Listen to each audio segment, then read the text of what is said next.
We have Mike Moore, who is joining us. Now, Mike he has been using Tableau for quite a while, and he started out his Tableau journey by cyber stalking, but in the friendliest of ways, Dan Murray, Andy Kriebel, and Mike Christiani. And so he spoke at the 2013 Tableau conference when his company wouldn't be able to pay for him to attend, and he is now employed as a data scientist. Mike is going to share with us the art of what to leave out. So without further ado, I'll turn it over to Mike. Hi, good morning, everybody. Emily, the sound check. Can you hear me okay? Perfect. Awesome. Okay, and you can see my screen, I hope? Yep. Okay, so here we go. So again, thanks again, Emily, and all the folks at TFF for the opportunity to present today. And also thanks to Playfair Data for sponsoring this. So as Emily mentioned, I've been a Tableau user for a while now. I think it goes back to version 5 in 2009. And, with the help of Dan Murray in about 2011, I founded the Greater Omaha Tableau user group with the sole purpose of getting a job where they let me work with Tableau all day. And it worked. And so I spent about 4 years at a Fortune 500 company running a COE. So the last panel discussion was incredibly interesting because that was my life for about 4 years. But for the last year, I've been working on the data science team at a company called Aurora Cooperative out of Aurora, Nebraska, and primarily designing data visualizations and working with the other data scientists here. So Aurora is a farmer-owned co-op, and our customers are the farmers that own us. And what we do is we provide services and expertise in grain merchandising and agronomy and animal nutrition and energy. And it's our mission to partner with our farmer owners to help them be more successful. So working in the agricultural space, there's a lot of data available. We all know that data and technology has really changed how every business operates. And that's not new to agriculture. It's been that way for a while. Take a look at this image that you see here. It's an iconic image. It's a combine in the fall during harvest. But think about the technology that's in that combine. They've had automated steering for over 15 years.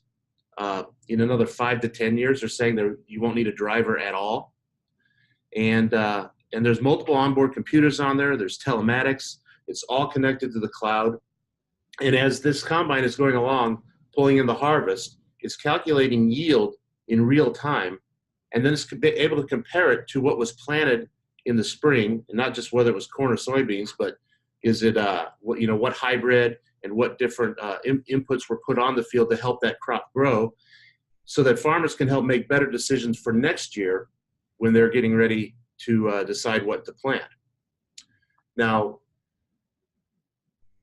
the way we work with the farmer, our sales teams they're not sitting behind desks. They are on the farm, they're at the kitchen table, and they're even riding along in the combine at different times. And so while this farmer is out there bringing in the harvest from this year, he's also thinking about, what am I going to plant next year? What varieties work the best? Different fields, different varieties may perform better. There may be different conditions on the fields.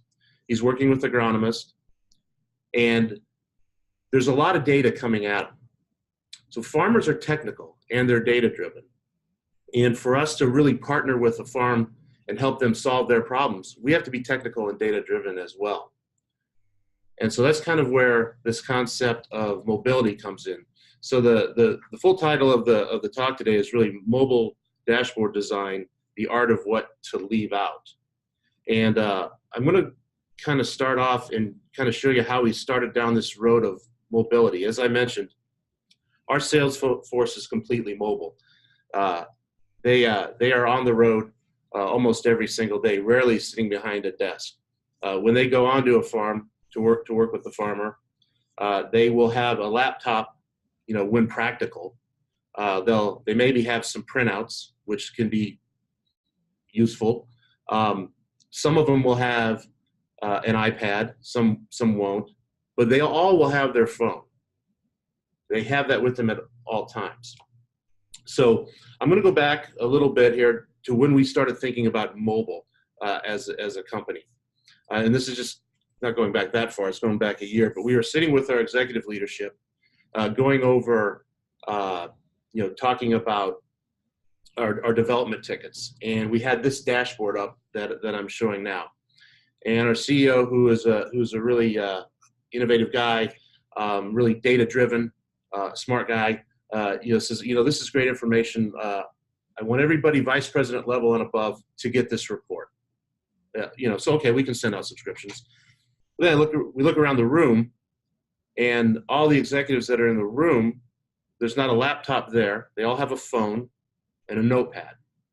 It's like, okay. I start thinking back to how are they consuming information, and it is on the phone almost all the time. So if I go into Device Designer here and I apply a phone layout to this, you see I've got some work to do here. I've got a lot to synthesize. It's not that great a design. This design wasn't really optimized for mobile, so I got to start figuring out what do I got to cut out of here, and that did not really sit well. So what we did is we didn't use this. We started from scratch, and we did kind of a mobile first type of design. So I'm going to switch over to the phone. I hope this is coming through okay. And so this was kind of what we ended up coming out with. And this just went out in the email, but as a subscription. But when you bring it up in your phone, it's designed so you can see it on your phone. And what we were able to do is we were able to do user interviews with the executives and the leadership, and identify what information do they really want to see, what's most important to them. And we had a couple of guiding principles, and these are the guiding principles that are going to kind of guide us throughout our mobile life cycle here. And so we've got Ranger development tickets, and this is our current release that's going out. And they wanted to know, there's two ways to measure this. So they want to know how many development items there are and what is the percent complete. Okay, so we've got that on the first bar, and then on the second bar, that's hours worked and estimated hours. And so we're kind of trying to gauge, are we progressing through development tickets for this release on a timely basis, and then from an hours perspective, because they can be different. You can have a lot of big tickets or a lot of small tickets that you can knock off quickly, or you can have some big tickets that take up a lot of time. So we kind of wanted to look at it both ways. So we're able to do that there. And then we're able to come down and just provide more information and break it out by division in a fairly simple, easy to consume way. So something like this is much easier to see in a mobile environment than if we go back to this example here and what we ended up with, or what we started out with. So we had to make some decisions on what we were going to do there. So that led us to start thinking about our sales reps and what do they need to be successful when they're partnering with their farmers or with their customers. And so that led us to the concept of building a mobile application. So we built this mobile app, and we started out. We did. Oh, hi, Mom. We did usability interviews with our sales reps to try to understand what information was going to be most useful to them. So we started out with kind of a green field. This is just to give you an idea of what they have to work with. These are the reports, or a couple examples of the different reports that they have to work with. It doesn't do a good job of breaking down how they're performing in different product categories, and it doesn't do a good job of identifying on an individual customer basis, what does my business with this customer look like? They have to spend time analyzing this, and we know that they may be out there building their own spreadsheets. They might be out there keeping their own ledgers, handwritten, or whatever, and it's just not a very good, efficient use of their time. Their job is not to spend all day poring over data. It's to build relationships with their customers to help solve their problems and meet their needs.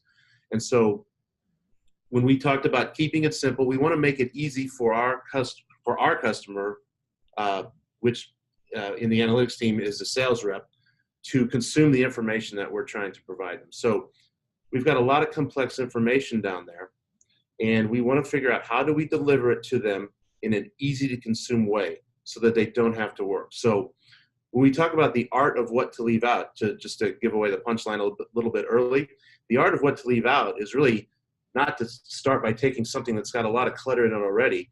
It's to start by building something from the ground up with exactly what that user needs, and avoid adding unnecessary complexity to the information you're trying to give them. So I'm going to show you kind of what we're doing right now with our mobile app, and then I'm going to go into a little bit of a demo of the next phase of that, and kind of talk about how we're approaching the design of that. So our sales cycle kind of works in a couple of phases. So in the fall, during harvest, we're writing contracts for seed and fertilizer and other types of inputs for the next growing season, so spring 2019. So we're writing the contracts. Then, and we'll do that up until spring. And then when spring comes around, we're going to start pulling orders from those contracts, and we'll start tracking the sales tickets that those orders generate. And that really is what gives us the reflection of what our revenue is going to look like from our business with the farmers here. So in this first phase, our goal was to provide several reports we're looking at seed, fertilizer, and crop protection in this case. And so in the example I'm showing you right now is fertilizer. So right here, we're just showing current year versus prior year, so the salesman can track that. And it's very easy. We scroll up and down. There's actually no interactivity from this. In this mobile app, we're not using the Tableau mobile app where we built this, and then we're using JavaScript to bring back the image. So this is just an image, and we're starting this out with an image, and making it just very easy to consume this data. And then if we go lower, we got more information that I really can't show, but it gets into individual customer data below. So in this case, for fertilizer, the salesperson can see, by different fertilizer categories where they're at. And we were able to get this information by doing user interviews and then eventually usability testing. So the process was we'd start out interviewing the sales rep.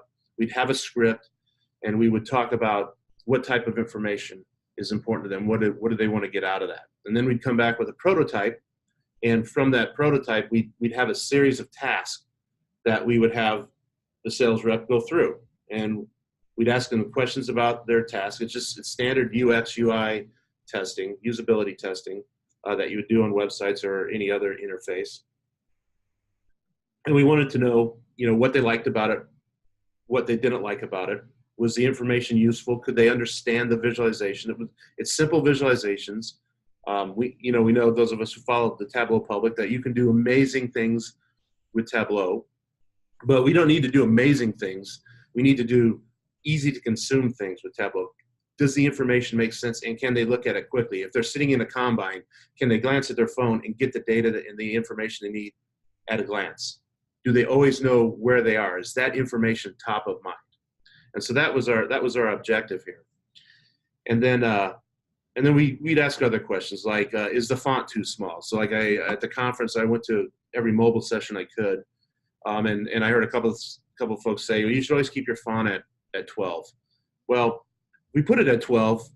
You can see it, but you also are cramped for space. So you got to make decisions. So do I have to put in a little bit less information and make a smaller font, or can I make a bigger font? So that was a usability thing that we tested for, and we found out that we actually don't need to go to 12. These are 9 or 10 point fonts. I think they're 10, and the reason is that anybody who would have had trouble reading this had readers on and could see it anyway. And you can also pinch and zoom in the mobile app, not this version actually.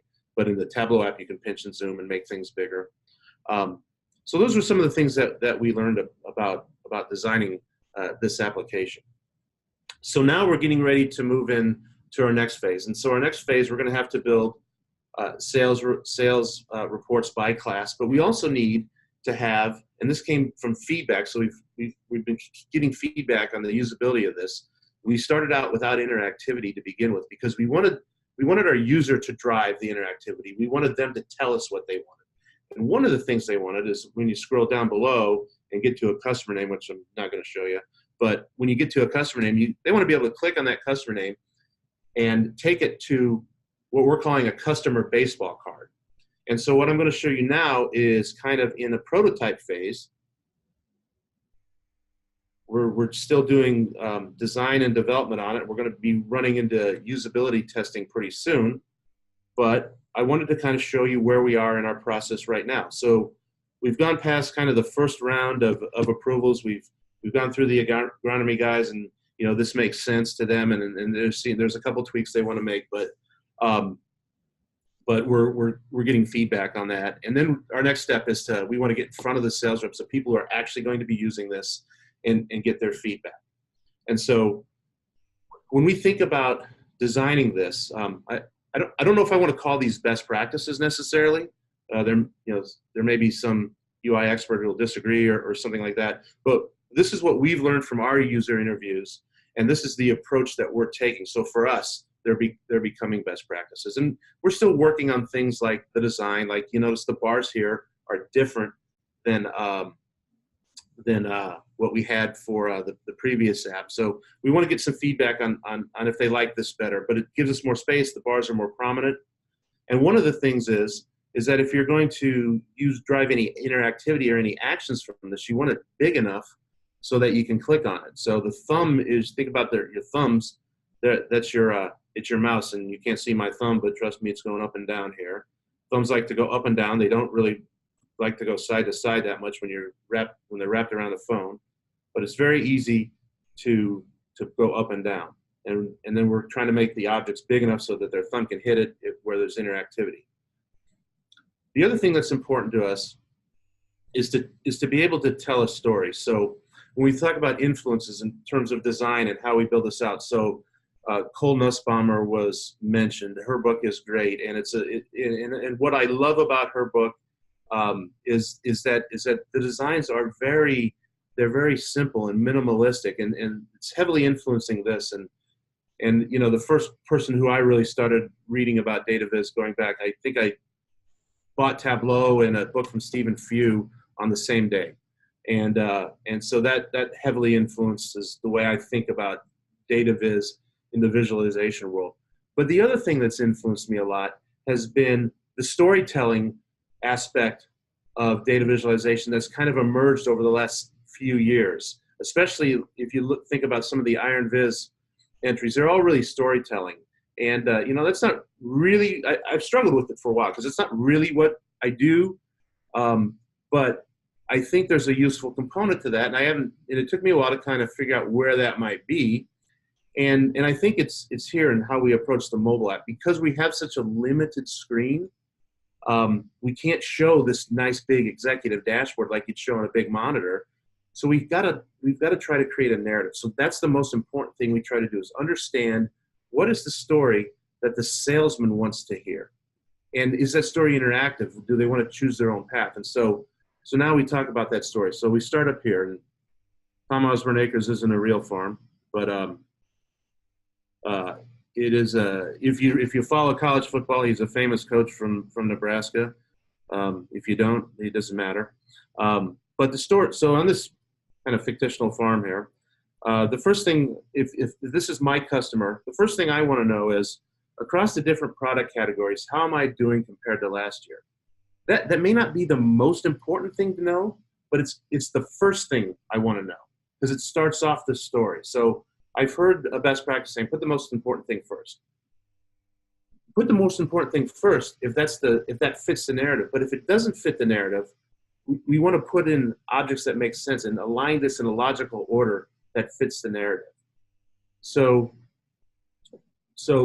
the first thing I do is I look at this and I say, okay, I'm doing good on seed and crop protection. My services are good and fuel is good.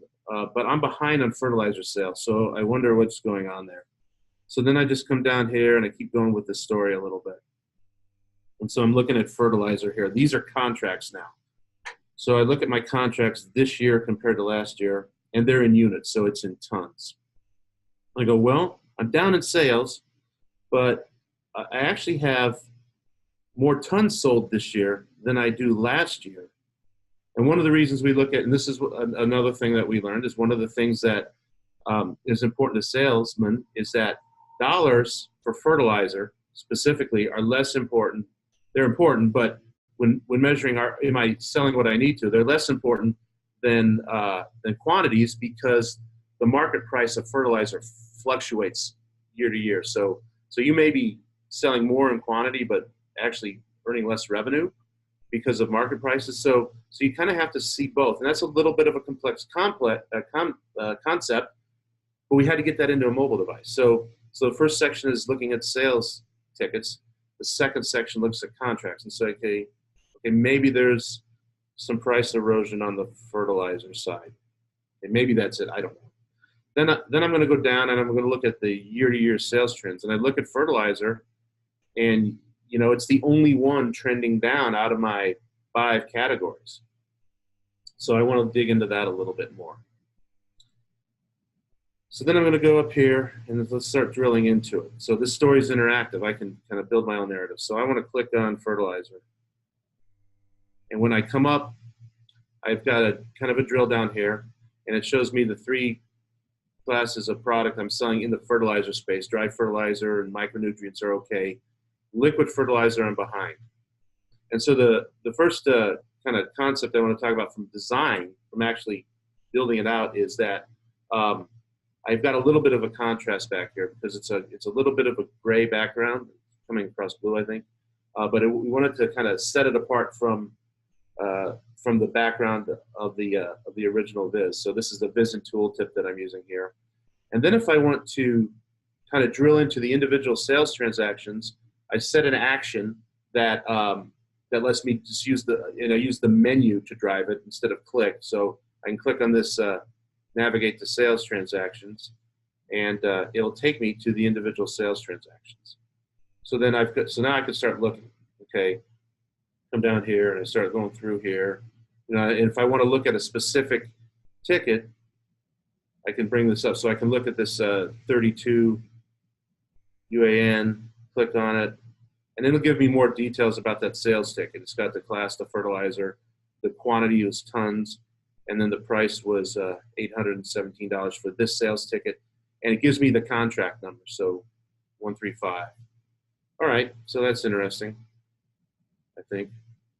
So now I'm going to go home. So I've got it. So I'm really glad dashboard navigation came out this release, because we can click on this and go back to where we came from. And that's another concept that we want to promote, is that we want to let the user drill down into the detail they need, but we want to make it easy for them to get home. We don't want to have them get lost in a trail of breadcrumbs that they've got to work to figure out how to get back to the start. So we want to have them get back home. Okay, so now we're back home, and so now I can drill down some more. So I can say, okay, so I knew what the contract number is. I'm going to go look at fertilizer. I'll pull that up. So I want the details in that contract, and it was 135, I think. So we're UAN. Let's see. Yep, and here's the details on that contract. One thing to note, so you might notice that the mobile app, I'm actually using the Tableau mobile app to demo this, and this is the beta app, and it's pretty cool. I really like it. But one thing is, if you use dashboard navigation on here to go back, if you're using the mobile app, I do this a lot. I have a tendency to hit that button and I leave the application. So that's something to think about if you're going to deploy using mobile. Okay, and then so next, it looked like I'm kind of short on time here, so I probably rambled too much, but I want to kind of go into the application itself and talk about kind of how we build this out, and a little bit about Device Designer. So just a couple thoughts on that. So I'm going to unhide all these sheets, and then I'm just going to create a new dashboard here. And so I like Device Designer. I don't love it. but I like it. We're not at love yet.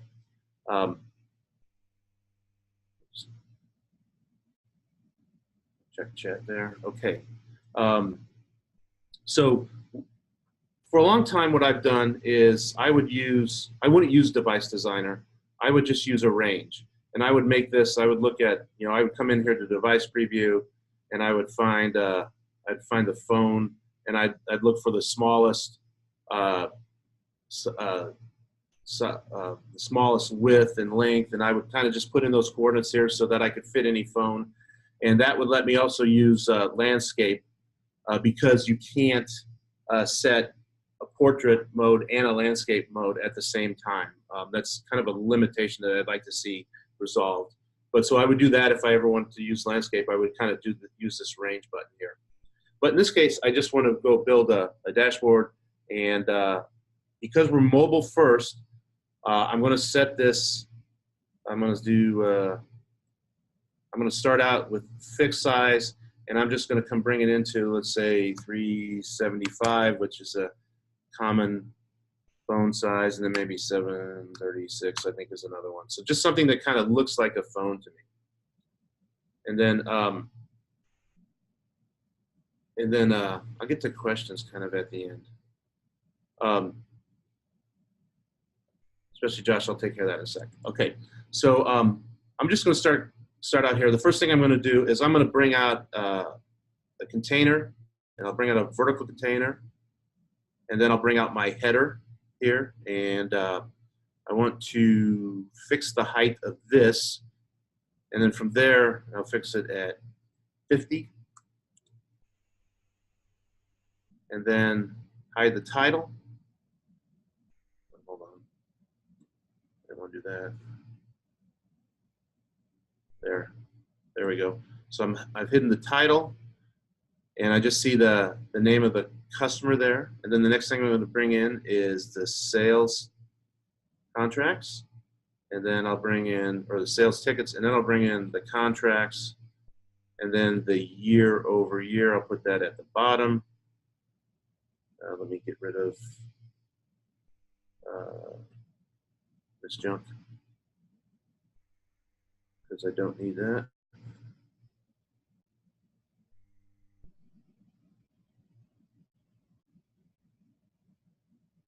Okay, and I want to get this in that container. I didn't want it at the top. Get this in the right order. All right.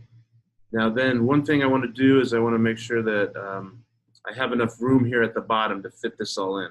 So I'm going to make it a little bit longer. So I'm going to take it up to, I think, about 1,300 is what I'm going to need. And so that gives us enough room for everything.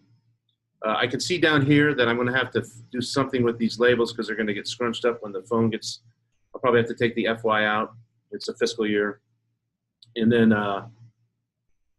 from there, I want to start adding my phone layout. So I'll go to Device Preview, and then I'll add the phone layout. The one thing that, when I add the phone layout, the one thing it does is it fixes the height on these, and I actually don't want that. I want to be able to see everything. So I'm going to unfix the height on these things. Just make sure that I have it, and then it gave me, and then I'm going to fix the height over here at what I needed, which was 1,300. Okay, and then I've got some vertical scrolling over here, so I'm going to take that, and I'm going to fit the width on that. Okay, and then I think we're good there, and then I'm going to go through, boom, boom, boom. Oh, that's phone. I want to go through the different phone. I want to go through the different phone sizes here, you know, and see that everything fits. Okay, it works. Then what I can do here, and so I think I'm about out of time, but I can go in if I want to add in other views, if I want to add in a tablet layout, you know, I can do that. And then the other thing is about using Device Designer. Always make sure that you add a desktop layout if you're gonna show this in the desktop, because the default container, this is something I learned at conference that I never really knew. I guess I suspected it, but I didn't know, is The default container is where you can put everything that you're going to need in any of the views. So if you want to have a view in a desktop or iPad that's different than what you would have on the phone, you can have that view in the default container, and it won't show up if you don't put it in any of the other views. It won't ever show up. So everything in default won't show up if you have a desktop view set up, so you can tailor specifically what you need for that. And then just the last point I wanted to make was that find my browser here. Is that hopefully I'm still logged in.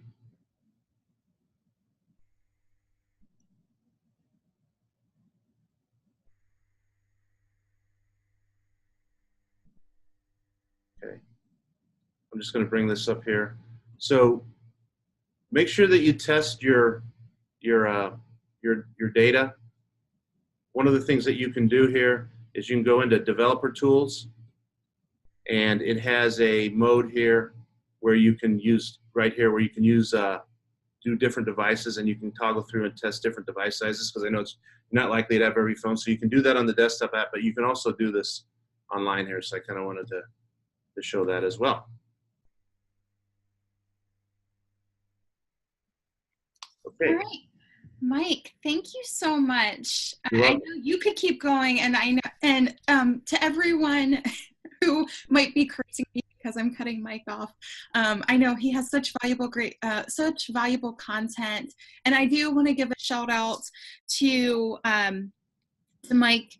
Actually, I think you're our first 30-minute speaker that we have, and I just want to give a shout out to all of our 30-minute speakers, because they were gracious enough to cut their presentations down to make it fit so that everybody who applied could speak. So I do thank you, Mike, and all of our 30-minute speakers. I know we have some questions in the chat and in the Q&A window, and so Mike, if you want to just take those and answer them over chat, that would be great. Thank you so much for presenting today, because we've gotten such good advice and great examples of everyday dashboards. So thank you so much. Yeah, you're welcome. I really appreciate the opportunity. It's awesome, and thanks for everything you do with this festival. It's fantastic. It is like I saw Paul Banu, my buddy Paul, in the last chat window, said it's like the conference all over again. He said it a couple times. It really is. It's awesome. So it's Thank you. Great. Thank you. Thank you so much. All right, we are going to just roll right in to our next presenter, which is Heidi Kalb. She's presenting Run Before You Walk, Lead Your Dashboard Design Game. So Heidi is, she is a self-taught Tableau user and a former software developer. She, right out of university, got into business intelligence consulting at the Information Lab, and she's a Tableau evangelist. She's trained over 130 new Tableau users all over Germany. So I want to welcome to TFF, Heidi.